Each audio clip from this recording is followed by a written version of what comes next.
Electronic media का उगता हुआ सूरज मिलिए इंडिया टीवी की एग्जीक्यूटिव एडिटर पिनाज त्यागी से, जिन्होंने अपने इंटरव्यू में अरविंद केजरीवाल को पानी पिला दिया और बता दिया कि पत्रकारिता अभी जिंदा है, उसे किसी भी कीमत पर खरीदा नहीं जा सकता। पिनाज त्यागी ने इंडिया टीवी पर अरविंद केजरीवाल का इंटरव्यू किया। उस इंटरव्यू की एक क्लिप वायरल है जिसमें पिनाज त्यागी ने स्वाति मालीवाल के ऊपर अरविंद केजरीवाल से उनकी टिप्पणी न करने के एक के बाद एक कई कारणों को लेकर सवाल पूछे। आमतौर पर भाजपा और केंद्र सरकार के खिलाफ आक्रामक रुख के साथ आने वाले केजरीवाल का आत्मविश्वास इंटरव्यू के दौरान डिगा दिखा। स्वाति मालीवाल से मारपीट के मामले पर जब भी उनसे सवाल किए गए, उन्होंने उससे कन्नी काटने की कोशिश की। हुआ कुछ यूं कि अरविंद केजरीवाल इंडिया टीवी के मंच पर अपना इंटरव्यू दे रहे थे। सामने थी पत्रकार पिनाज त्यागी। पत्रकार ने केजरीवाल से सवाल किया कि 13 मई को स्वाति के साथ क्या हुआ। केजरीवाल कोर्ट को फैसला करने दे। पिनाज त्यागी ने फिर पूछा, आप हर मुद्दे पर बोलते हैं, यहां तक कि संजय सिंह ने भी कहा कि स्वाति के साथ गलत हुआ है। सर जी, मैं कोई टिप्पणी नहीं करना चाहता। पिनाज ने आगे पूछा, विभव लखनऊ में आपके साथ था। केजरीवाल साहब, मैं कोई टिप्पणी नहीं करना चाहता। आपको कोर्ट से नफरत क्यों है? पिनाज, आप प्रेस कॉन्फ्रेंस में चुप थे। अरविंद केजरीवाल, मैं कोई टिप्पणी नहीं करना चाहता। पिनाज, स्वाति मालीवाल आपकी बहुत पुरानी कार्यकर्ता है। दिल्ली के सीएम, मैं कोई टिप्पणी नहीं करना चाहता। पिनाज, स्वाति मालीवाल ने कहा कि आप उनकी राज्यसभा सीट चाहते हैं। केजरीवाल, मैं कोई टिप्पणी करना नहीं चाहता। खास बात यह है कि पूरे इंटरव्यू के दौरान केजरीवाल खुद को बचाते दिख रहे थे। उनका चेहरा उतरा हुआ दिख रहा था। पिनाज त्यागी और केजरीवाल का यह साक्षात्कार हमेशा याद रखा जाएगा। वहीं आपको बता दें कि सीनियर एंकर पिनाज त्यागी ने फरवरी 2024 में इंडिया टीवी का दामन थामा था। इसके पहले पिनाज त्यागी न्यूज नेशन में बतौर सीनियर एंकर और डिजिटल हेड चैनल में अपनी जिम्मेदारी निभा रही थी। पिनाज पिछले एक दशक से न्यूज नेशन के साथ जुड़ी हुई थी। न्यूज नेशन में रहते हुए पिनाज त्यागी ने न सिर्फ चैनल को रफ्तार दी, बल्कि पीएम मोदी से लेकर सीएम योगी का इंटरव्यू करके दर्शकों के बीच अपनी खास जगह बनाने में कामयाब रही। कट टू कट हो या फिर राष्ट्रमेव जयते, पिनाज के शोज दर्शकों के बीच खासे लोकप्रिय रहे। 2003 में जी न्यूज में बतौर एंकर अपने करियर की शुरुआत करने वाली पिनाज त्यागी 3 साल तक संस्थान से जुड़ी रही। फिर पिनाज ने आज तक का दामन थाम लिया। यहाँ पिनाज ने आज तक के साथ दिल्ली आज तक और तेज चैनल में भी एंकरिंग की। एंकरिंग और डिबेट शो की वजह से पिनाज धीरे धीरे दर्शकों की पसंद बन गई। 6 साल बाद यानी 2013 में पिनाज त्यागी ने लॉन्च हो रहे चैनल न्यूज नेशन का दामन थाम लिया। तब से लेकर पिनाज बतौर एंकर हेड, डिजिटल हेड के साथ साथ सीनियर एंकर के तौर पर अपनी जिम्मेदारी निभा रही थी। ऐसे में क्या कहना है आपका? कमेंट सेक्शन में अपनी राय जरूर दीजिएगा। धन्यवाद। जय हिंद।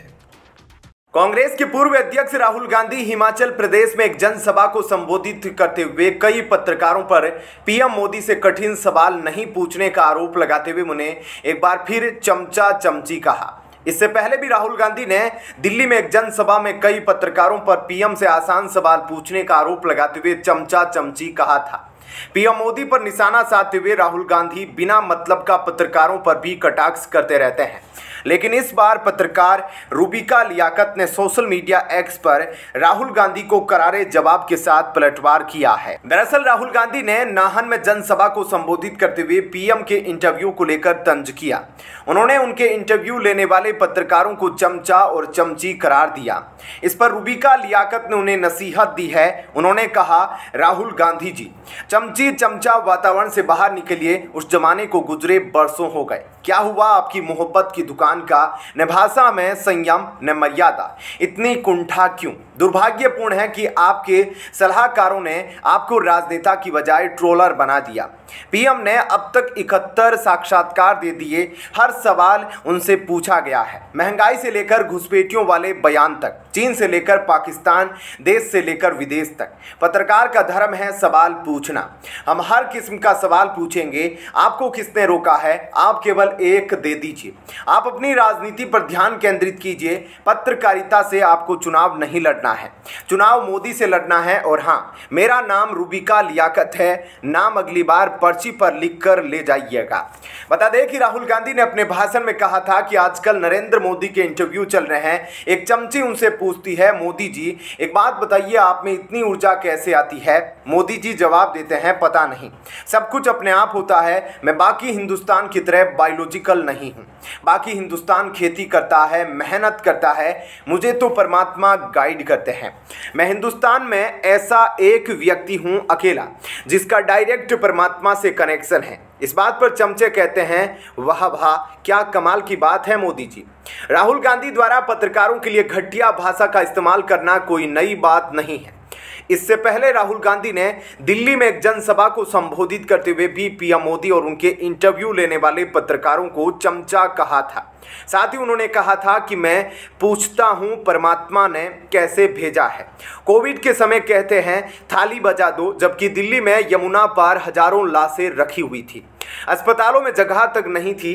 राहुल गांधी ने कहा था जिनको परमात्मा ने भेजा है वो ऐसे वक्त में मोबाइल की फ्लैश लाइट जलाने की बात कर रहे थे।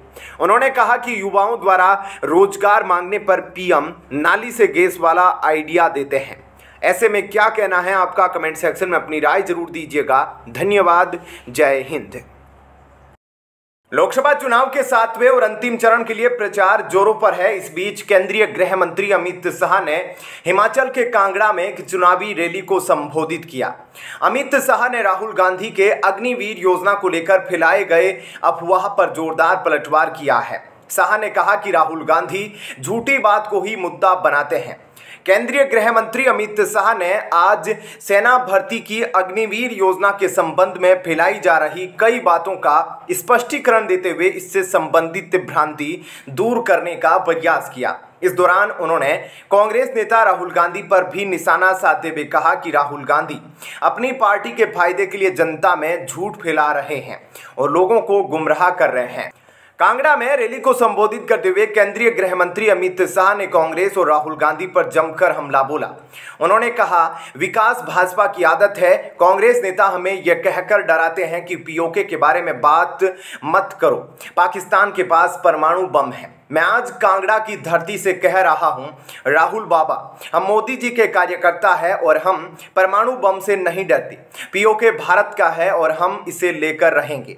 अमित शाह ने कहा, जब से राहुल गांधी नेता बने हैं तब से राजनीति में अमूलचूल परिवर्तन आया है। राहुल गांधी ने झूठी बात को ही मुद्दा बनाने की एक परंपरा शुरू की और इसका सबसे बड़ा उदाहरण अग्निवीर योजना है। देश भर में भ्रांति फैलाई जा रही है कि अग्निवीर योजना से सेना में भर्ती होने वाले नौजवानों का जीवन 5 साल बाद बर्बाद हो जाएगा। इस पर गृह मंत्री ने स्पष्टीकरण देते हुए कहा कि मान लीजिए अगर अग्निवीर योजना के तहत 100 नौजवान भर्ती हुए तो 4 साल की नौकरी के बाद उनमें से 25% नौजवानों की तो सीधे सेना में नौकरी हो जाएगी और जो 75% बचे हैं इसके लिए बीजेपी शासित सभी प्रदेश सरकारों ने अपने राज्य में पुलिस में 10 से 20% आरक्षण की व्यवस्था की है और केंद्र सरकार के पैरामिलिट्री फोर्स में भी अग्निवीरों के लिए 10% आरक्षण लागू किया गया है। इसके अतिरिक्त अग्निवीरों को 4 साल की नौकरी के बाद उनके चयन में भी कई रियायतें दी जाएगी, जैसे कि उम्र की रियायत, परीक्षा में कुछ फायदे दिए हैं और उन्हें फिजिकल टेस्ट भी नहीं देना होगा। इन सारी रियायतों के बाद शायद भी अगर कोई अग्निवीर बचेगा जो राज्य और केंद्र की पुलिस फोर्स या पैरामिलिट्री फोर्स में नहीं आया हो, तो उसके अलावा कई प्राइवेट सुरक्षा एजेंसियों ने भी अग्निवीर के लिए प्राथमिकता तय की है। इस तरह अग्निवीरों को 4 साल तक नौकरी के साथ अच्छी सैलरी मिलेगी और उसके बाद ग्रेच्युटी के साथ पक्की नौकरी भी मिल जाएगी। केंद्रीय गृह मंत्री अमित शाह ने हिमाचल प्रदेश में एक चुनावी जनसभा में कहा, प्रधानमंत्री नरेंद्र मोदी ने चुनाव से पहले 5 चरणों में 310 सीटें पार कर ली। राहुल गांधी 40 तक सीमित है। राम मंदिर प्राण प्रतिष्ठा में कांग्रेस नेताओं के शामिल नहीं होने पर अमित शाह ने हमला करते हुए कहा, राहुल बाबा और उनकी बहन छुट्टियां मनाने शिमला आए लेकिन प्राण प्रतिष्ठा में शामिल नहीं हुए क्योंकि वे अपने वोट बैंक से डरते हैं। ऐसे में क्या कहना है आपका? कमेंट सेक्शन में अपनी राय जरूर बताएं। जय हिंद, जय भारत। आम आदमी पार्टी की राज्यसभा सांसद स्वाति मालीवाल ने बताया है कि यूट्यूबर ध्रुव राठी के वीडियो के बाद उन्हें रेप हत्या की धमकियां मिल रही है। उन्होंने कहा है कि ध्रुव राठी ने बिना उनका पक्ष लिए एक तरफा वीडियो बना दिया है। उन्होंने बताया कि आम आदमी पार्टी की तरफ से उन्हें शिकायत वापस लेने के लिए धमकाया जा रहा है। स्वाति मालीवाल ने एक्स पर एक पोस्ट लिखकर बताया है कि उनका पहले ही आम आदमी पार्टी के कार्यकर्ताओं और नेताओं ने चरित्र हनन किया और उनके पीड़ित होते हुए भी उन्हीं को दोषी ठहराया। इसके बाद जब यूट्यूबर ध्रुव राठी ने इस पर वीडियो बनाया तो उनको हत्या और रेप की धमकियां मिलने लगी। स्वाति मालीवाल ने ट्वीट कर लिखा, मेरी पार्टी यानी आपके नेताओं और स्वयंसेवकों द्वारा मेरे खिलाफ चरित्र हनन, पीड़िता को शर्मसार करने और भावनाएं भड़काने का अभियान चलाने के बाद मुझे बलात्कार और जान से मारने की धमकियां मिल रही है। यह तब और बढ़ गया जब यूट्यूबर ध्रुव राठी ने मेरे खिलाफ एक तरफा वीडियो पोस्ट किया। यहां तक कि पार्टी नेतृत्व की बात है तो यह बिल्कुल स्पष्ट है कि वह मुझे अपनी शिकायत वापस लेने के लिए डराने धमकाने की कोशिश कर रहे हैं। हालांकि ध्रुव के लिए मैंने अपना पक्ष बताने के लिए उस तक पहुंचने की पूरी कोशिश की, लेकिन उसने मेरी कॉल और संदेशों को नज़रअंदाज कर दिया। यह शर्मनाक है कि उनके जैसे लोग जो स्वतंत्र पत्रकार होने का दावा करते हैं, अन्य आप प्रवक्ताओं की तरह काम करते हैं और पीड़ित ने मुझे इस हद तक शर्मिंदा किया है कि अब मुझे अत्यधिक दुर्व्यवहार और धमकियों का सामना करना पड़ रहा है। तथ्य जो वे मेरे खिलाफ अपने 2.5 मिनट के वीडियो में उल्लेख करने में विफल रहे। नंबर 1, घटना घटित होने की बात स्वीकारने के बाद पार्टी ने अपने रुख से यू टर्न ले लिया। नंबर 2, MLC रिपोर्ट जो हमले के कारण चोटों का खुलासा करती है। नंबर 3, वीडियो का चुनिंदा हिस्सा जारी किया गया और फिर आरोपी का फोन फॉर्मेट कर दिया गया। नंबर 4, आरोपी को मौका वारदात सीएम हाउस से गिरफ्तार किया गया। उसे फिर से उस स्थान में प्रवेश करने की अनुमति क्यों दी गई? सबूतों से छेड़छाड़ के लिए। नंबर 5, एक महिला जो हमेशा सही मुद्दों के लिए खड़ी रहती है, यहां तक कि बिना सुरक्षा के अकेले मणिपुर भी गई, उसे भाजपा ने कैसे खरीद लिया? जिस तरह से पूरी पार्टी मशीनरी और उसके समर्थकों ने मुझे बदनाम करने और शर्मिंदा करने का प्रयास किया है, वह महिलाओं के मुद्दों पर उनके रुख के बारे में बहुत कुछ बताता है। मैं इन बलात्कार और मौत की धमकियों की रिपोर्ट दिल्ली पुलिस को कर रही हूँ। मुझे उम्मीद है कि वे अपराधियों के खिलाफ कड़ी कार्रवाई करेंगे। किसी भी मामले में अगर मेरे साथ कुछ होता है तो हम जानते हैं कि इसे किसने उकसाया। गौरतलब है कि 13 मई 2024 को दिल्ली सीएम आवास में स्वाति मालीवाल के साथ अरविंद केजरीवाल के पूर्व PS विभव कुमार ने मारपीट की थी और उनको अभद्र गालियां दी थी। इस मामले में स्वाति मालीवाल ने FIR दर्ज करवाई थी, जिसके बाद विभव कुमार को गिरफ्तार कर लिया गया था। वर्तमान में विभव कुमार न्यायिक हिरासत में है। मामले की जांच के लिए दिल्ली पुलिस ने एक SIT बनाई है जो इसमें आगे कार्रवाई कर रही है। ऐसे में क्या कहना है आपका? कमेंट सेक्शन में अपनी राय जरूर दीजिएगा। धन्यवाद। जय हिंद। दिल्ली शराब घोटाले ने अरविंद केजरीवाल सरकार की किरकिरी कर दी है। इससे न केवल सरकार की साख पर बट्टा लगा है, बल्कि सरकारी खजाने पर भी कानूनी लड़ाई का भारी बोझ पड़ रहा है। हिंदुस्तान टाइम्स की रिपोर्ट के मुताबिक 2020-21 में दिल्ली सरकार ने वकीलों पर कोई खर्च नहीं किया था, लेकिन 2021-22 यानी 30 नवंबर तक के शीर्ष वकीलों को 25.25 करोड़ का भुगतान किया गया। केंद्रीय जांच ब्यूरो CBI और प्रवर्तन निदेशालय इस मामले की गहन जांच कर रही है। रिपोर्ट के अनुसार कांग्रेस नेता और वकील अभिषेक मनु सिंघवी पिछले 18 महीनों में केस लड़ने के लिए 18.97 करोड़ का भुगतान किए गए हैं। रिपोर्ट के अनुसार कांग्रेस नेता और वकील अभिषेक मनु सिंघवी को पिछले 18 महीनों में केस लड़ने के लिए 18.97 करोड़ का भुगतान किया गया, जबकि वकील राहुल मेहरा को पिछले 28 महीनों में 5.30 करोड़ का भुगतान किया गया।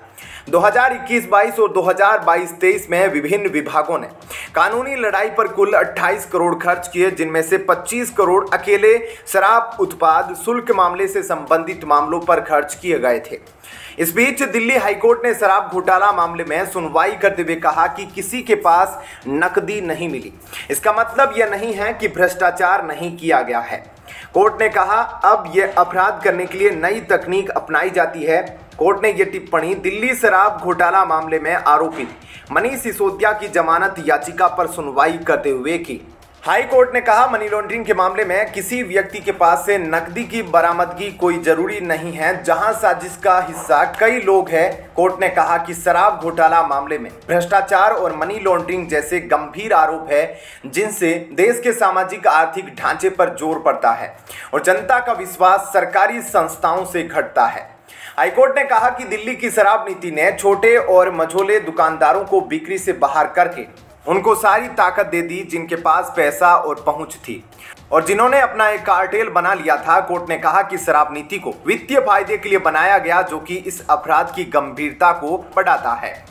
कोर्ट ने कहा कि मनीष सिसोदिया का आचरण लोकतांत्रिक सिद्धांतों को धोखा है। कोर्ट ने कहा कि सिसोदिया ने ऐसा दिखाया कि दिल्ली की शराब नीति सबको फायदा पहुंचाने के लिए लाई गई है, जबकि असल में यह कुछ लोगों को लाभ पहुंचाने की नीति थी। कोर्ट ने यह भी कहा कि सिसोदिया ने 2 फोन तोड़ दिए और महत्वपूर्ण सबूत मिटाए। इस टिप्पणी ने मामले को और गंभीर बना दिया है, जिससे दिल्ली सरकार और उसके प्रशासन पर सवाल उठ रहे हैं। इस घोटाले ने न केवल केजरीवाल सरकार की छवि को धूमिल किया, बल्कि इसके कारण जनता के बीच भी सरकार की नीतियों पर अविश्वास बढ़ा है। देखना यह है कि इस कानूनी लड़ाई का अंत क्या होगा और इससे दिल्ली की राजनीति पर क्या प्रभाव पड़ेगा। ऐसे में क्या कहना है आपका, कमेंट सेक्शन में अपनी राय जरूर बताएं। धन्यवाद।